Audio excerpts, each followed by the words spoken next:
à tous et bienvenue dans 6ème de couverture, le podcast qui a l'audace d'aider les auteurs à captiver leur public. Et dans l'épisode 3, si vous vous souvenez bien, nous avons parlé de Kaamelott et nous avons précisé que pour Alexandre Astier, par exemple, il y a toujours une histoire derrière l'histoire. Il y a toujours un message au-delà de l'histoire. Et si aujourd'hui, pour vous, Hunger Games, Battle Royale, Squid Game ou encore Alice in Borderlands sont similaires, eh bien, ils ne le seront plus à la fin de cet épisode. Pourquoi ? Et parce que j'ai l'immense plaisir de co-animer ce podcast avec Florence, notre conseillère littéraire, qui va nous expliquer tout ça. Bonjour Florence. Bonjour Bastien et bonjour à tous les auditeurs. Donc oui, en effet, aujourd'hui, on va mentionner quelques dystopies. Et comme la dystopie, c'est une forme de SF, j'aimerais introduire directement dans l'épisode une citation d'Isaac Asimov. Les histoires de SF prises individuellement peuvent sembler aussi futiles que jamais pour les critiques aveugles et les philosophes actuels, mais le cœur de la SF, son essence, est devenu crucial pour notre salut si nous devons être sauvés. Oh, alors ça c'est de la citation qui dépote. Ah bah ça. et clairement, ouais, elle est vraie. Elle est vraie, tout comme le divertissement est quelque chose de fondamental finalement dans notre société. Dans toutes les sociétés, en fait, quand tu regardes, voilà, on peut dire ouais, le divertissement c'est juste, voilà, enfin, tu fais quoi toi ? Moi j'écris, ouais, ok, cool, mais en fait, tu te rends compte qu'il y a des gens qui écrivent partout. C'est ça. Partout. Et on a dans les médias, puis là aujourd'hui maintenant avec tous les films qui sortent, les séries qui sortent à l'appel, des gens qui écrivent, il y en a plein et finalement c'est un métier qui a de l'avenir, Oh que oui, il y a du storytelling partout. Ouais, ça c'est vrai. Donc, ouais. Bon alors qu'est-ce qu'on va apprendre aujourd'hui ? Alors on va apprendre quelle est l'importance du thème dans un roman. On va apprendre aussi qu'on peut utiliser les mêmes outils narratifs dans plusieurs histoires sans pour autant délivrer le même message, et on va comprendre à quoi servent les dystopies. Ok, un cool. Petit programme bien sympathique une fois encore. Ouais, carrément. Et donc on va s'appuyer alors sur quatre. Est-ce que les 4 sont sortis sur Netflix ? À force, les gens vont croire. Tu sais quoi, on devrait peut-être demander à Netflix s'ils veulent pas devenir actionnaire de notre épisode, s'ils veulent pas sponsoriser notre podcast, parce qu'on n'arrête pas de parler d'eux à chaque fois. Exactement. Mais en gros, donc Squid Game est sorti sur Netflix. Voilà. Hunger Games, je sais pas. Hunger Games, je suis pas sûr, mais peut-être Prime Video, ou en tout cas disponible maintenant. Ça fait un petit moment qu'ils sont sortis. Bon, à la base c'est un roman, hein, voilà. Donc on peut toujours le trouver en livre. Battle Royale, attends, j'avais 15 ans quand j'ai vu ce truc, ça remonte, Mais je sais pas s'il est disponible sur les plateformes genre Prime. Ah ouais, moi non plus. C'est vieux. C'est un peu le premier film un peu trash que j'ai vu. Ah ouais. Donc, je me rappelle, j'étais jeune, parce que ça m'avait un peu en mode ah ouais, il a perdu la tête, monsieur. Littéralement. Je crois que j'étais jeune quand je l'ai vu encore. Ouais. Et Alice in Borderlands, là c'est Netflix aussi. Ouais, moi je l'ai vu sur Netflix et donc c'est un manga, je savais pas. À l'origine, c'est adapté d'un manga. D'accord. Bon, ok, c'est donc, parti. Voilà, et donc voilà, pour introduire un petit peu avant de rentrer dans le cœur du sujet, je tenais à dire que oui, je suis conseillère littéraire, mais je suis aussi auteure. Et c'est vrai que, pour l'instant, mes écrits sont publiés sur Internet, j'ai pas de livres publiés en maison d'édition, mais pour entreprendre régulièrement des démarches d'écriture, je sais à quel point ça peut être difficile et à quel point on peut se sentir découragé quand on a une nouvelle idée et qu'on se dit « Ah ouais, mais ça ressemble à ça » ou « Ah ouais, mais un tel l'a déjà traité en fait ». Et j'ai beau dire à mes auteurs que c'est pas l'idée qui compte, qu'il y a plusieurs manières de traiter une idée en fonction... Enfin, on est tous différents, donc on a tous des façons différentes de parler des choses. Mais quand il s'agit de moi, j'ai tendance aussi à me retrouver dans la même situation en me disant « Ah ouais, mais je vais écrire la même chose que ça et on va me le reprocher, entre guillemets. » Ça, tu vois, c'est un truc que je répète souvent donc à mon épouse, puisqu'elle est à son compte. Elle est éducatrice comportementaliste canin Et du coup, elle organise pas mal d'événements, tu vois, autour ça peut être du fitness canin, du sport canin, enfin plein d'événements autour du canin, des chiens, autour du chien. Et donc elle a plein d'idées de partout, tellement que du coup elle est un peu partout et qu'elle n'arrive pas forcément à tout lancer. Et je lui répète souvent qu'en fait une idée ça vaut rien en fait. Une idée ça vaut rien. Et c'est valable partout, dans le domaine des inventions, dans le domaine des jeux de société par exemple, si tu as une idée de jeu de société, des choses comme ça, mais en fait tout le monde a des idées tout le temps. Oui. Il faut pas croire qu'on a une idée miraculeuse. C'est bien connu aussi dans le monde de la philosophie où quelque part au bout d'un moment tu vois, t'as beau inventer des nouveaux concepts, des nouveaux machins, tu tournes autour des mêmes sujets depuis 2000 ans. Voilà, il n'y a pas en soi d'idée miraculeuse qui va sortir. Si vous y pensez, quelqu'un y a peut-être déjà pensé avant. Seulement, c'est très vrai. Peut-être que ce quelqu'un-là n'a rien fait derrière en fait. Et c'est ça qui compte. C'est derrière quels sont les moyens qu'on va déployer pour mettre en œuvre, pour matérialiser en fait cette idée-là. C'est ça en fait. Les gens par exemple qui brevettent des inventions ou des choses comme ça, ils brevettent pas l'idée. On peut pas breveter une idée. On brevette par contre le produit, la méthode, le concept qui permet de rendre cette idée concrète. Donc dans le domaine de la fiction ou du roman, c'est un peu ça, c'est-à-dire des idées, oui, vous allez forcément tomber sur une idée qui a déjà été écrite par quelqu'un. Mais par contre, il s'agit de donner un nouveau point de vue ou un nouveau style d'écriture aussi, tout simplement en fait. Exactement, et je suis tout à fait d'accord avec ça. C'est ce que je dis aussi à mes auteurs. Il faudrait que je me le dise. Les cordonniers sont les plus mal chaussés. Il faudrait que je l'intègre aussi, ça. Et effectivement, il y a plusieurs moyens de se différencier quand on écrit une œuvre, même si on part de la même idée de base. Et dans l'épisode, j'aimerais qu'on se...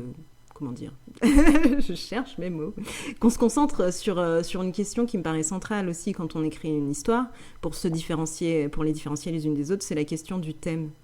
Et le thème, en gros, pour le définir très brièvement, c'est le message que vous voulez faire passer au lecteur quand il lise l'œuvre, en fait. Donc pour trouver le thème, il y a des questions qu'on peut se poser comme qu'est-ce que votre histoire va vous apporter et qu'est-ce qu'elle va apporter au lecteur, quelles leçons, quels messages ils vont en tirer à la fin de la lecture et quels sentiments ils vont éprouver en refermant le livre en fait. Ok, ouais, d'accord. C'est exactement la question que je me suis posée quand je suis tombé sur le dictionnaire philosophique d'André Comte-Sponville. Donc pour ceux qui ne connaissent pas, c'est un philosophe contemporain qui est toujours vivant, qui va très bien. Après, donc c'est un bouquin qui fait plus de 1000 pages, mais ça fait 30 ans qu'il est dessus, quoi. Enfin, après, Wow. il a fait des actualisations. Il a sorti une version, une deuxième, une troisième édition, où en fait il enrichit son dictionnaire. Après, la notion de dictionnaire philosophique, c'est Voltaire qui avait commencé à créer un dictionnaire philosophique.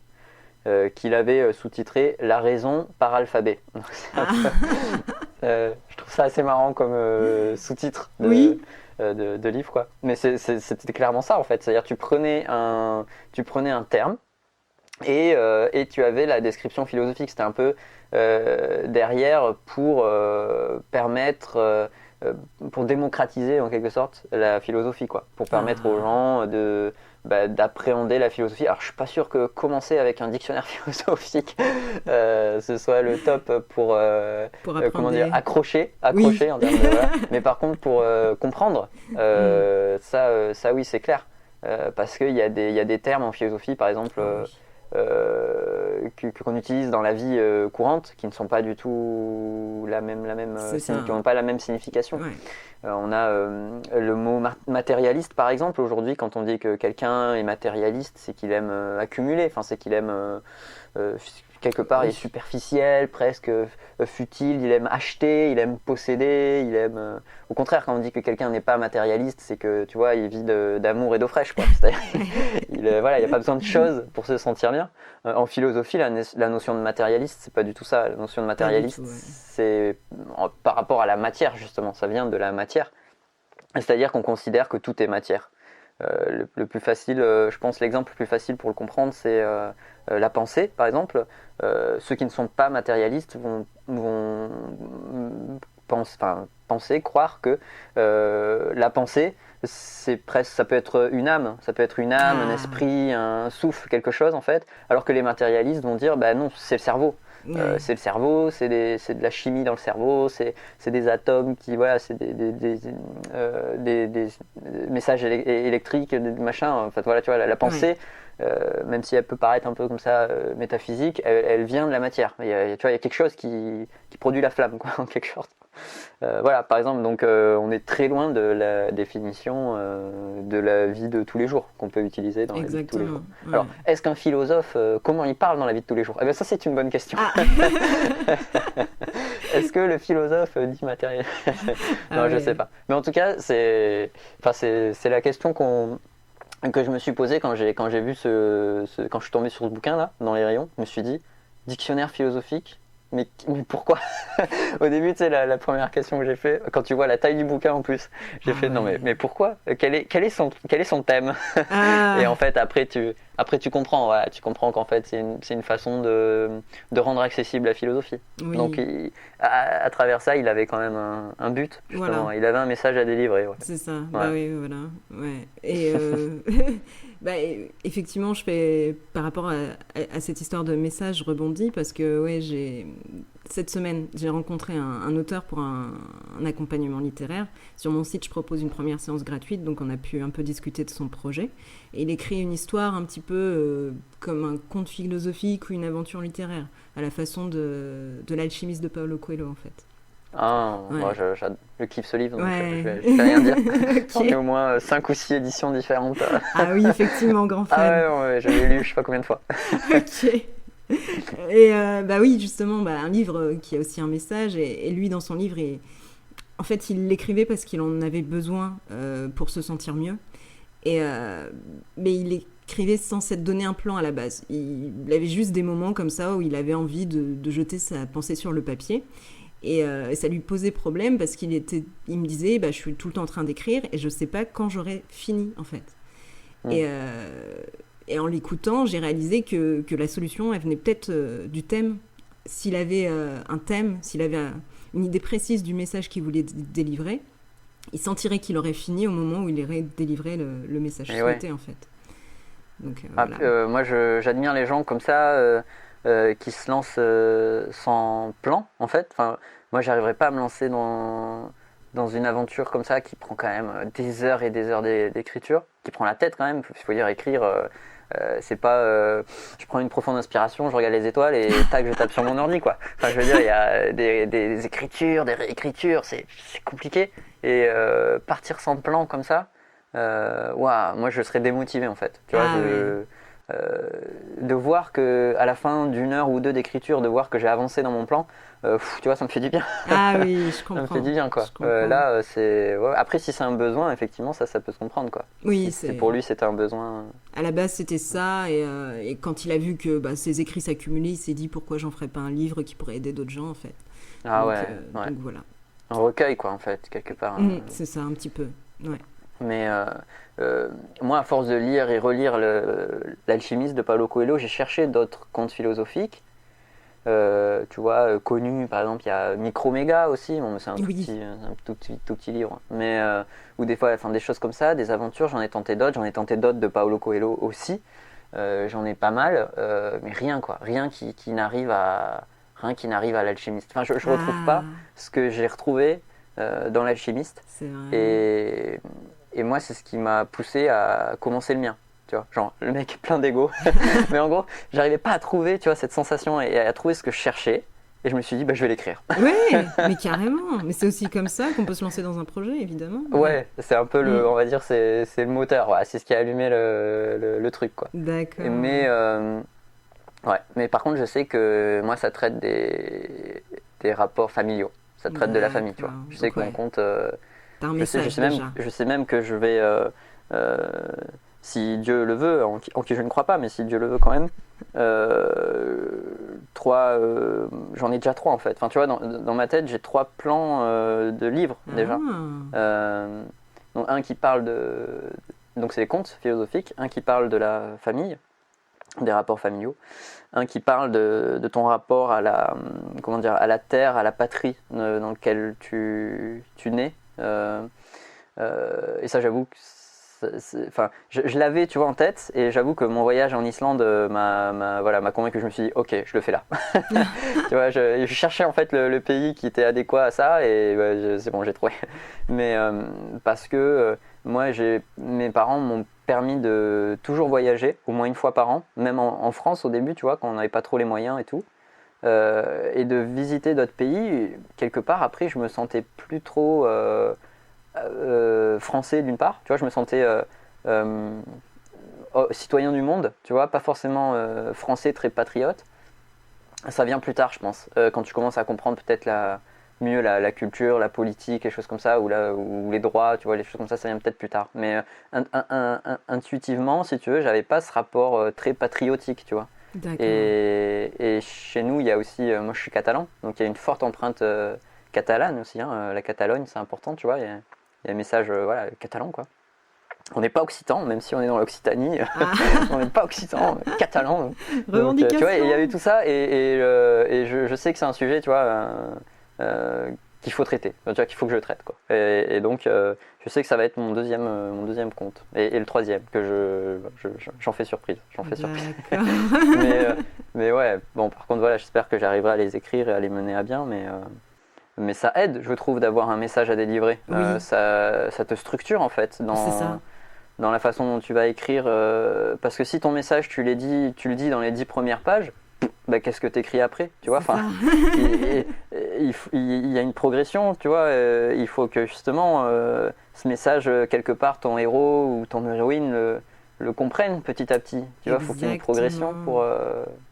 Je suis tout à fait d'accord avec toi. Ouais, Mm. c'est exactement ça. Le message que tu veux délivrer structure complètement ton histoire. Grâce à ça, Ok. tu peux avoir un plan. Ouais, c'est ce que je lui ai dit aussi, en fait. C'est que la question du plan devra se poser à un moment ou à un autre, et ça lui paraîtra évident une fois qu'il aura compris le message qu'il a envie de faire passer. Donc voilà. Bon, Eh ben, alors voyons voir les messages qu'ont voulu nous faire passer à travers Squid Game et autres. c'est ça, le grand succès du moment, Squid Game, tout le monde en parle, et tout le monde en parle encore, alors que ça fait 2 mois qu'il est sorti. Donc ouais, on a donc, comme on a dit dans l'introduction, 4 histoires qui utilisent plus ou moins les mêmes outils narratifs, et qui, bien qu'on les compare tout le temps, hein, à chaque fois que j'entends parler d'eux, j'entends parler de Squid Game, Hunger Game en même temps, Battle Royale, etc. Bah, elles ont rien à voir les unes avec les autres, parce qu'elles n'exploitent pas le même thème. Donc voilà, bon, commençons par Squid Game de Hwang Dong-hyuk. Donc Squid Game, pour ceux qui connaissent pas, si jamais vous viviez dans une grotte, je ne sais pas. Donc c'est 456 personnes qui ont un besoin vital d'argent, qui participent à un concours mystérieux nommé Squid Game, dans lequel ils vont devoir jouer à des jeux d'enfants dans l'espoir de remporter environ 33 millions d'euros. Sauf que tous les perdants sont exécutés. Donc il y a le message. Il n'y a qu'un vainqueur, c'est ça. Ouais, Il n'y aura qu'un seul vainqueur, et tous les autres vont mourir. C'est ça. Ça, c'est clair. Donc tu pars sur 456 de base, donc tu as 455 morts, quoi. et ce que j'ai trouvé hyper intéressant, c'est qu'ils arrêtent. Oui. Et j'ai trouvé ce passage-là, c'est, je sais pas, à la fin du premier épisode, ou par là, au début, où effectivement il y a une règle qui permet de dire, bah voilà, si la majorité des gens ont envie de s'arrêter, on arrête le jeu. C'est ça. Personne gagne du coup, mais on arrête le jeu et les gens arrêtent de mourir quelque part. et j'ai trouvé top de faire ça, parce que du coup, les gens reviennent. Donc c'est encore mieux. C'est bien, quoi, parce que voilà, c'est encore plus fort. Les gens ne sont pas prisonniers. C'est que les gens, ils reviennent en sachant, je vais peut-être mourir, mais je vais peut-être gagner 33 millions d'euros, quoi. C'est ça. C'est vraiment un message fort, je trouvais. Mais ouais, parce que la première fois, ils savent pas à quoi ils vont participer, mais la deuxième fois, ils le savent et ils choisissent de revenir quand même, quoi. C'est ça. Fort. Ouais. Et ben justement, qu'est-ce que ça veut nous dire tout ça? Donc le thème traité dans Squid Game, c'est le thème du capitalisme. Le réalisateur l'a dit lui-même, c'est ce qu'il voulait mettre en avant. Et donc le message qui, normalement, avec lequel on ressort à la fin de Squid Game, c'est que on a des citoyens qui obéissent aux règles instaurées par le capitalisme, en ayant l'espoir qu'en travaillant dur, en relevant des défis parfois injustes, en étant loyaux ou intelligents, ils auront peut-être la chance de réussir à décrocher le jackpot, qui est matérialisé par la grosse somme d'argent que tu remportes à la fin. Et finalement, le capitalisme, c'est quelque chose qui pousse les gens à abandonner leur humanité pour se tourner les uns contre les autres et entretenir un esprit de compétition, parce qu'on leur fait miroiter la possibilité de faire partie des élus, de devenir riches, quoi. Et c'est vrai qu'à l'école ou au travail, pour comparer avec des choses de la vie courante, on travaille tous pour notre propre réussite, pour avoir des bonnes notes, pour avoir les meilleurs postes. Et si on y arrive, ça implique aussi que derrière, il y a des gens qui n'y sont pas arrivés. Et certes, le résultat, c'est pas la mort, mais pour certains, ça peut être un sentiment d'échec qui est dévastateur, et le regard négatif de la société sur leur statut social.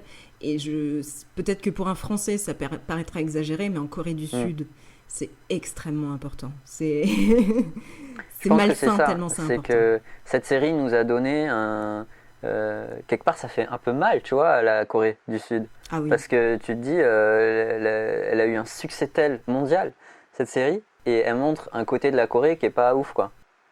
Politiquement parlant, enfin, je veux dire, socialement parlant, je veux dire, il n'y aura pas d'impact dans le tourisme ou des choses comme ça, tu vois, clairement, en fait, il n'y aura aucun impact économique, je pense, de ça. Non. Mais par contre, social et, tu vois, un peu compréhensif du fonctionnement de la Corée, ouais, t'apprends des choses, quoi. Voilà. Ouais. Alors, pour la petite anecdote qui sert à rien, pour dire à quel point le statut social est important, j'ai une amie qui est coréenne et qui est célibataire. Et bon, quand t'es célibataire, t'as envie d'être en couple, mais elle en a un peu marre, parce qu'en Corée, pour être en couple, ils passent beaucoup par les rendez-vous arrangés. Ils n'ont pas le temps de se rencontrer en dehors du boulot, en fait, parce qu'ils n'ont pas trop de temps en dehors du boulot, finalement. Donc, c'est les rendez-vous arrangés. Elle fait, je déteste ça, parce que j'ai l'impression de passer un entretien d'embauche. Le gars, il me demande toujours dans quelle école j'ai été, combien je gagne par an, et quel est mon travail, en fait. C'est les premiers trucs qui les intéressent. C'est ouf. Ouais. Mais ça m'a choqué. Mais c'est le reflet de la société coréenne. Le statut social est hyper important. Donc voilà. Non, mais on devrait poser cette question quand on rencontre les gens. Et alors, tu gagnes combien ? Ah, ok. Donc je vais t'accorder ce niveau-là d'attention. Voilà, exactement. Mais c'est le jour où tu gagneras plus, préviens-moi. Voilà. Donc je ne répondrai qu'à tes SMS qu'une fois par semaine. Mais c'est ça. Et c'est triste. Bah ouais. Et c'est ce que met en avant la série, en fait. Elle reflète ces inégalités qui sont causées par le capitalisme entre les personnes très riches et les personnes très pauvres. Et c'est pas qu'en Corée, hein, ça c'est dans le monde aussi. Et l'exploitation des pauvres par les riches aussi, poussée à son extrême. Dans le drama, au tout début, on apprend que le personnage principal, Gi-Yoon, a travaillé pendant 10 ans dans la même entreprise avant de subir un licenciement économique. Et on se rend compte que même en France, on ferme des entreprises rentables pour aller produire moins cher ailleurs et partager les bénéfices avec les actionnaires plutôt qu'avec les employés, en fait. Ok, donc d'accord. Ce podcast se revendique de gauche. Donc, ok, d'accord. Non, je savais pas. Je parlais du thème, tu vois. J'essaye de creuser. On parle là-dessus, d'accord. Non, mais oui, je suis d'accord que clairement c'est ce qui apparaît.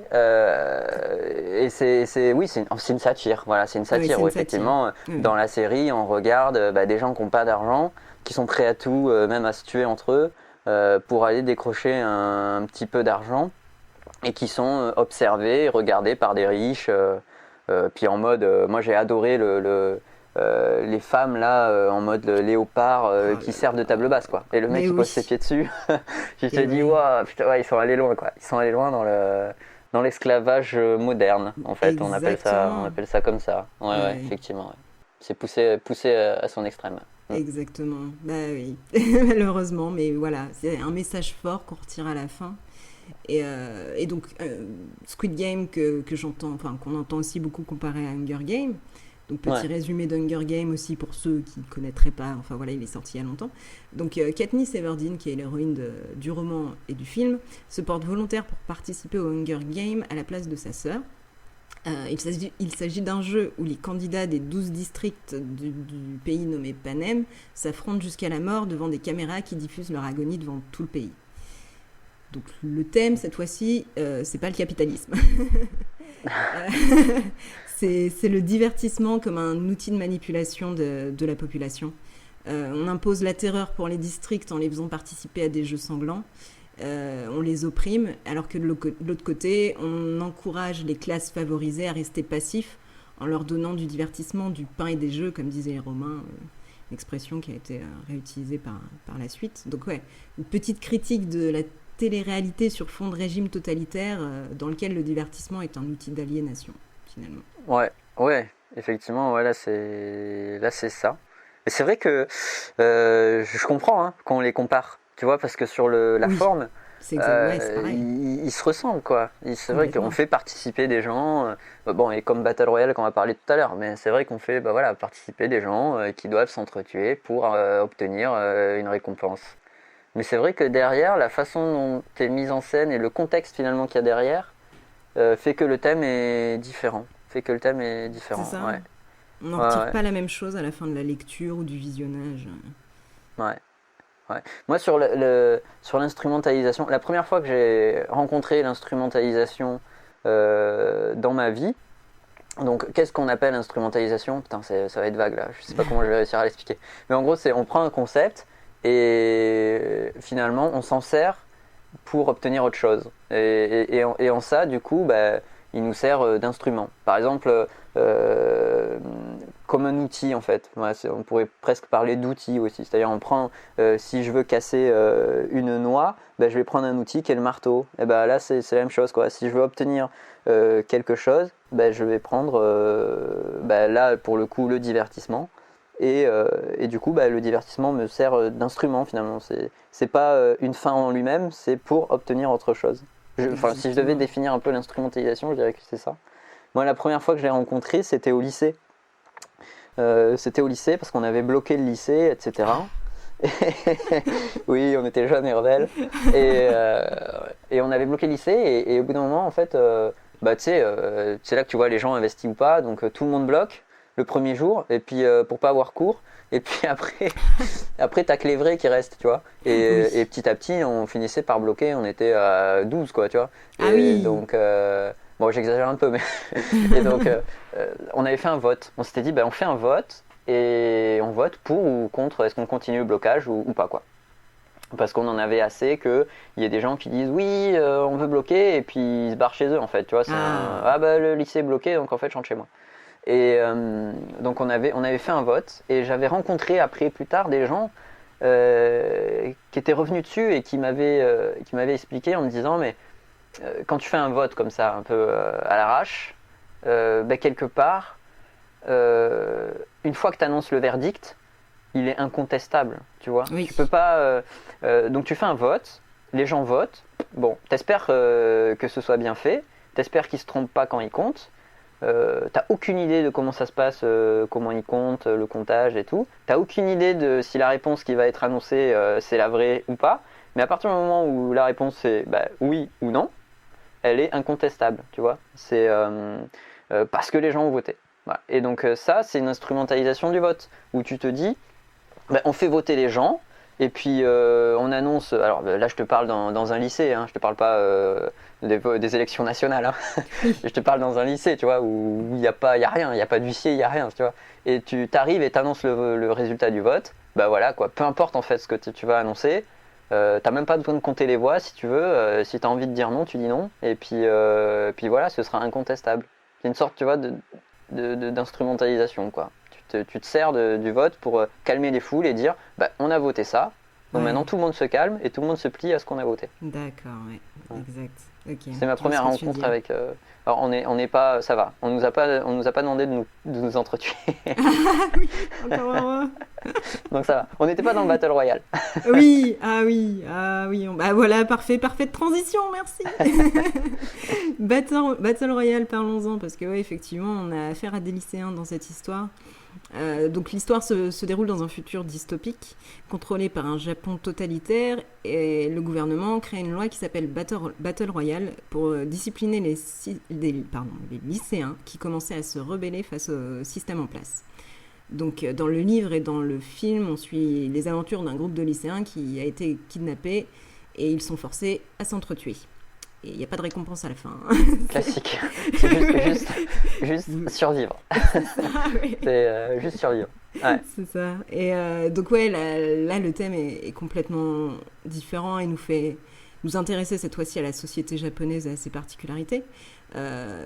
Parce que bon, ici le thème, on a une jeunesse qui se méfie de l'autorité. Ils sont trahis par leurs professeurs, donc les adultes ne sont plus des modèles en qui ils peuvent avoir confiance. Et cette société qui est censée pourvoir à leurs besoins les rend esclaves en fait. Et ça reflète une réalité au Japon. Pareil, on est dans un extrême, mais on dénonce quand même quelque chose. Au Japon, les adolescents, même encore aujourd'hui, hein, le film et le livre sont sortis depuis longtemps, mais il y a des choses qui ne changent pas.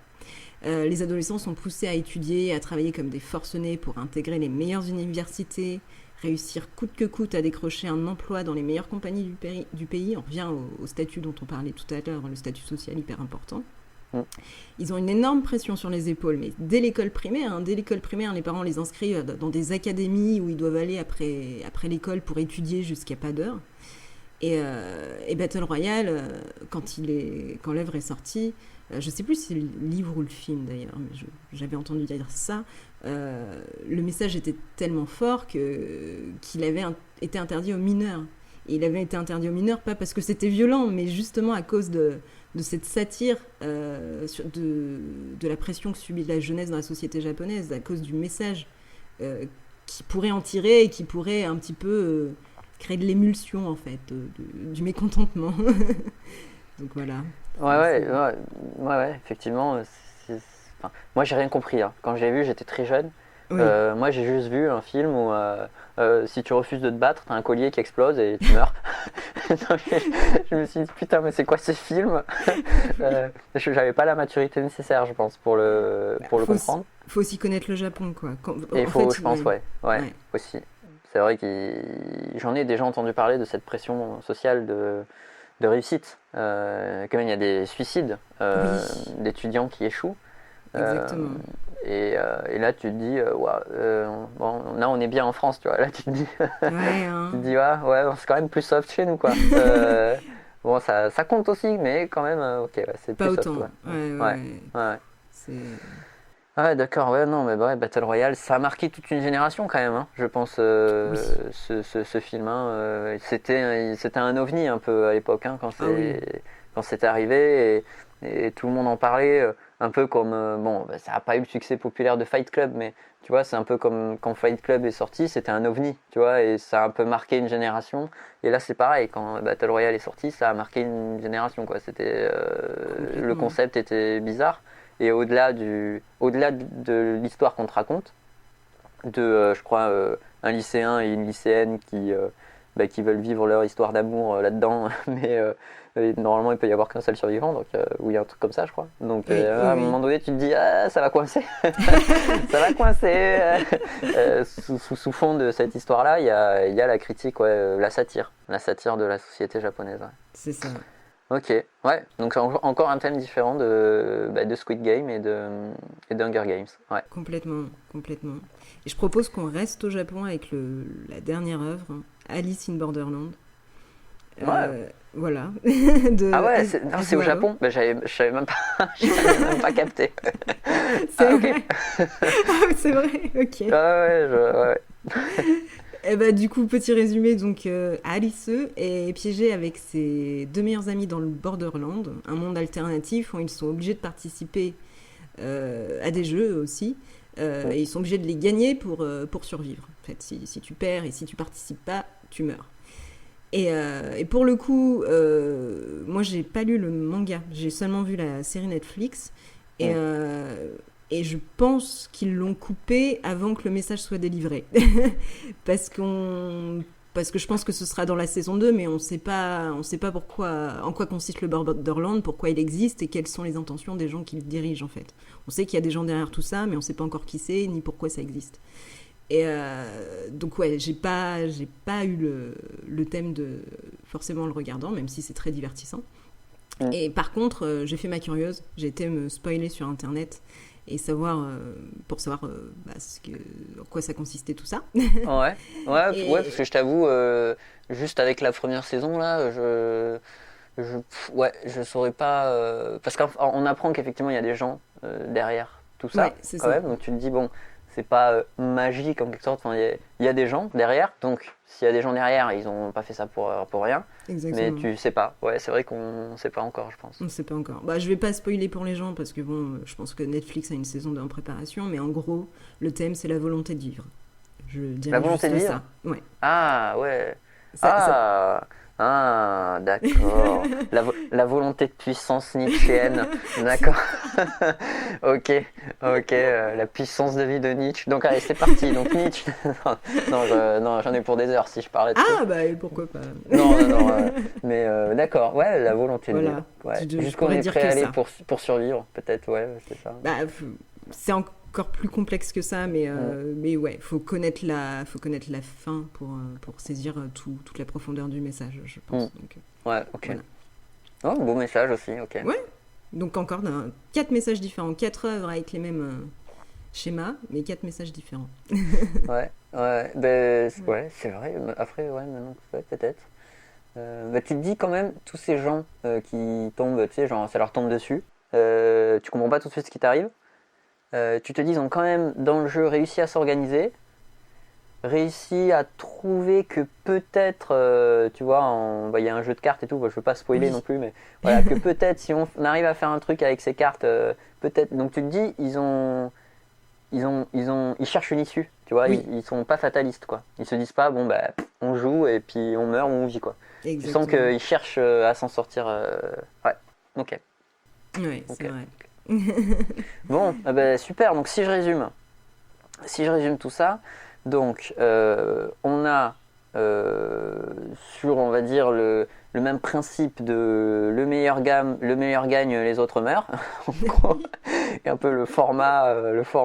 On a quatre donc, formats similaires, quatre satires en fait, pour des critiques différentes. Alors on a une critique du capitalisme plutôt voilà, à son expression la plus extrême de compétition avec Squid Game. Une instrumentalisation un peu du divertissement où on manipule les foules grâce au divertissement avec Hunger Games. Une revendication un peu de l'oppression qui pèse sur la jeunesse japonaise avec Battle Royale. Et avec Alice in Borderlands, potentiellement la volonté de vivre, dans ce cas. Voilà. Un peu Ouais. comment l'expression de la volonté de vivre. Ok, ouais, donc effectivement, ça n'a rien à voir. Enfin, ce sont vraiment des thèmes différents. Donc, les gens qui nous écoutent pourront dire désormais que ce n'est pas pareil. Et ils pourront un peu comme ça rouler des mécaniques en disant ça, les gars, vous avez rien compris. C'est ça. C'est ça. Et même si les auteurs qui nous écoutent ont envie d'écrire une histoire et qui se disent qu'elle ressemble à une autre, vous pouvez tout à fait mettre en avant la question du thème en disant non, c'est pas pareil. Parce que moi, je cherche à dire ça et cette histoire-là, c'est autre chose. Ouais, pas mal, Donc, voilà. pas mal. Et c'est vrai qu'aussi, même là, on s'est concentré sur la question du thème, mais il y a d'autres moyens de différencier les histoires entre elles. Et c'est pas parce qu'on utilise, comme je disais au début, c'est pas parce qu'on utilise les mêmes outils narratifs que dans une autre histoire. C'est pas parce qu'on fait s'entretuer des gens dans une arène Ouais. qu'on va le faire de la même façon que quelqu'un d'autre. On peut donner à l'histoire un nouvel impact en fonction de la façon unique dont on va développer nos personnages, développer notre aventure. Chaque auteur a son propre vécu, sa propre expérience, sa sensibilité, qui fait que personne ne peut écrire son histoire à sa place, en fait. Personne ne peut écrire votre histoire à votre place. Donc lancez-vous. Ouais, carrément, t'as raison. Sinon, t'imagines, même les escape games, genre, je sais pas moi, sur la prison, tu vois, le thème prison, ça Oui, voudrait dire qu'il n'y en aurait qu'un en France, tu vois. Alors que des escape games sur la prison, t'en as plein. c'est Et ça. au final, si tu les fais, ils racontent pas la même histoire, c'est pas les mêmes indices, c'est pas la même truc. Donc, ouais, ouais, bien sûr. Faut pas s'arrêter Ouais. à ça. Faut pas s'arrêter à ça, oui. Ouais. Faut pas avoir peur. Ok. Alors, je finirai par une petite anecdote, si tu veux Ah, bien. trop bien, j'adore tes anecdotes. Parce que du coup, donc avec ma femme, on est parti en Islande récemment là, et on a passé une dizaine de jours là-bas. Et donc je me suis un peu renseigné sur la culture du pays, sur voilà, comment il fonctionnait et tout. Et j'ai appris un truc hyper intéressant. C'est que là-bas, la volonté politique est quand même de mettre pas mal en avant l'art et les artistes. Et donc il y a beaucoup d'actions qui sont menées, tu vois, des événements en fait culturels qui sont menés. Et beaucoup d'Islandais créatifs et artistiques. Alors bon, quand je dis beaucoup, il faut savoir que les Islandais ils sont genre 350 000, c'est pas non plus... Ils sont pas nombreux déjà de base, mais beaucoup d'entre eux ont un travail, tu vois, avec lequel ils gagnent leur vie, et un petit à côté artistique. D'accord. Et bien souvent, quand ils se présentent, eh ben, ils se présentent sous leur casquette artistique d'abord. Tu vois, c'est-à-dire que nous en France, le travail, tu vois, on parlait de satire et on parlait, voilà. Nous en France, le travail, ça nous définit. Quand tu rencontres quelqu'un, ouais, salut, tout ça, tu commences à discuter en soirée, tu fais quoi dans la vie? Tu vois, ça vient dans les premières questions. C'est vrai. Ça vient dans les premières questions. Pourquoi? Parce que tu vois, on pourrait dire, je sais pas moi, t'as quel âge et tout ça, mais ça se voit, tu vois. Donc les premières questions qui viennent, c'est qu'est-ce que tu fais dans la vie? Ah ouais, et quelque part, on cherche un sujet de conversation derrière, tu vois. Oui. Mais il n'empêche que ça reste l'une des premières questions qu'on va se poser en France. Donc le travail, t'as intérêt à bien répondre à la question, parce que le travail va te définir. Ça va te définir, ouais, c'est ça. Ça te pose une étiquette temporaire, mais voilà, ça te définit. Et donc, en Islande, ils n'hésitent pas à mettre en avant plutôt leur côté artistique. Tu vois, si par exemple, il y a quelqu'un qui est banquier, mais qui est poète, il va dire « je suis poète ». Il va commencer par dire « je suis poète ». J'écris quelques poèmes, machin, voilà, puis je suis banquier aussi quand même. Je gagne ma vie parce que je suis banquier. Mais, du coup, moi, ça m'avait surpris. Je trouvais cette approche-là. Excellent. Et ouais, c'est excellent parce que du coup, tu t'affirmes vraiment comme un créatif, comme finalement, c'est ça, comme la vie est faite, ma vie est remplie de plein de choses, tu vois, et ma vie n'est pas remplie que de mon travail où je suis banquier et puis c'est tout. Ouais. Donc j'avais trouvé ce truc hyper intéressant. Je savais pas ça. Ouais. Moi non plus. Donc c'est la magie du voyage. Hein. Quand tu voyages, des fois tu as des découvertes comme ça et tu te dis waouh, ah ouais, c'est cool. Ouais, c'est ça. C'est cool ce truc. T'en apprends toujours beaucoup. Ouais. Je sais pas si en France, par exemple, si tu rencontrais quelqu'un et tu lui disais bonjour, je suis auteur, je pense que la question qui suivrait, c'est ah bon, et t'en vis, c'est ton métier? Ouais, grave. Les gens comprendraient pas en fait. Les gens comprendraient pas, je pense. Mais t'es auteur, c'est-à-dire t'es publié? Non, même. Ah non, même pas. Bon tu gribouilles. Ouais, non, mais c'est sûr. Ce serait un ovni. Ce serait pas. Mais ça peut être marrant de tester. Ah ouais, c'est vrai, faudrait. Ça peut être marrant de tester. Prenons exemple sur les Islandais. Voilà. Donc, ok, écoute, super, merci Florence. Merci Bastien. Pour cet épisode. Un épisode très agréable. J'espère que ça plaira autant aux auditeurs que nous, ça nous a plu de l'enregistrer. Ouais. Est-ce que tu penses que notre énergie se transmet d'épisode en épisode? J'espère. Ouais, moi aussi, j'espère. Parce que on y met, on fait ça, enfin on kiffe quoi en fait. Ouais. On adore parler d'histoire en fait. Ouais. Moi j'adore ça. C'est cool, j'espère que voilà, cette bonne énergie se transmet et que ça pousse les auteurs un peu, qui étaient encore peut-être un peu dans leur coin, à se dire je suis pas tout seul, seul et j'y vais moi aussi et j'y vais jusqu'au bout. Voilà. On sait que c'est dur, et que ça marche malheureusement parfois trop à l'enthousiasme. Et au début, tu es enthousiaste, et puis quand tu arrives dans le dur, tu as une baisse de motivation. Et c'est normal, c'est tout à fait normal. Et ce qui nous permet de tenir, derrière, c'est plus la méthodologie quoi, qu'on emploie. J'ai l'impression parfois de parler que de ça. C'est important, tu as raison de le mentionner. Je sais pas, je sais pas si c'est après ma formation d'ingénieur, tu vois, qui m'a formaté à vie. Mais c'est vrai que ça t'aide, quoi, parce que quand tu sais où tu vas et que tu te dis, ouais, je pars sur ça parce que je l'ai réfléchi, je l'ai pensé, je sais que c'est une bonne idée. Dans tes moments de doute, il faut te dire non mais en fait je doute parce que j'ai mal dormi, tu vois, et en fait non, et ça va, j'avais déjà réfléchi, si j'avais acté que c'était bien, c'est bon, on continue et on avance. Ça aide en fait d'avoir un cadre et une méthode. je pense. Mais voilà. Mais en tout cas, nous aussi, quelque part, on a un cadre aussi où quand on se dit, tu vois, on veut se publier tous les 15 jours, bah, quelque part, c'est que, tu vois, on se donne un cadre, on se dit, allez, on y va, quoi. Tous les 15 jours, on y va. Mais bon, moi, pour l'instant, j'ai pas eu de baisse de motivation. Ouais, moi non plus. Je trouve que c'est cool. On réserve en plus plein de choses pour Noël, et puis, tu vois, essayer de se raccrocher aux événements un peu de l'année. Ça serait sympa de faire des petits épisodes à thème. Complètement d'accord. Voilà. Et puis, et une page Facebook. Alors, du coup, on en a discuté, on s'est calé là-dessus.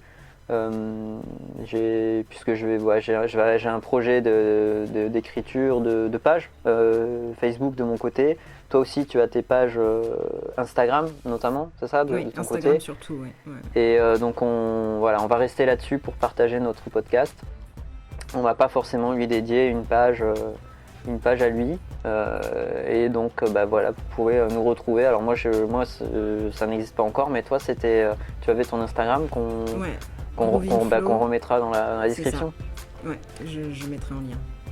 Ok, cool. Dès que tu auras ta page, n'hésite pas, je le mettrai en lien aussi. D'accord, ça marche. Ok, et merci à tous de nous avoir écoutés. Et merci Florence, à bientôt. Merci Bastien, à la prochaine. Ciao.